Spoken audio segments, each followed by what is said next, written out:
जीवनमा घाउहरू छन् जुन समयले पनि भुल्न सकेन। कठोर शब्दको प्रहारहरू कमजोर मनले थेक्न सकेन। बाँधिएको छु बन्धनहरूले स्वतन्त्रसँग उड्न सकिन। ऋषि एउटा बन्द कोठा रहेछ जहाँ प्रकाश नआउँदो रहेछ। चिन्ता एउटा चिहान रहेछ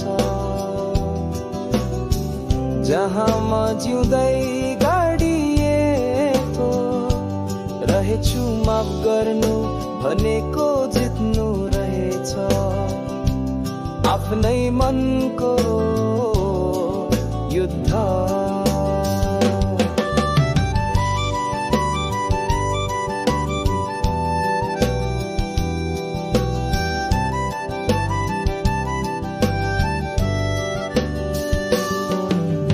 हातमा किल्ला गोडामा किल्ला रगत बग्दै थियो तर तपाईको आँखाले घृणा हैन।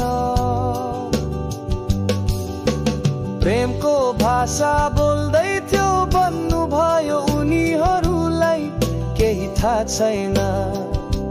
हे पिता क्षमा दिनुहोस्। ऋषि एउटा बन्द कोठा रहेछ जहाँ प्रकाश नआउँदो रहेछ। चिन्ता एउटा चिहान रहेछ जहाँ म जिउँदै गाडिएको रहेछु। माफ गर्नु भनेको जित्नु रहेछ आफ्नै मनको युद्ध। क्षमाले निको पार्छ हरेक घाउ मनको तनको आत्माको। प्रेमले भरिन्छ घृणाले भरिएको हृदय जसरी क्षमा गरिदिनु भयो तपाईले। हे येशू मलाई पनि क्षमा गर्ने शक्ति दिनुहोस्।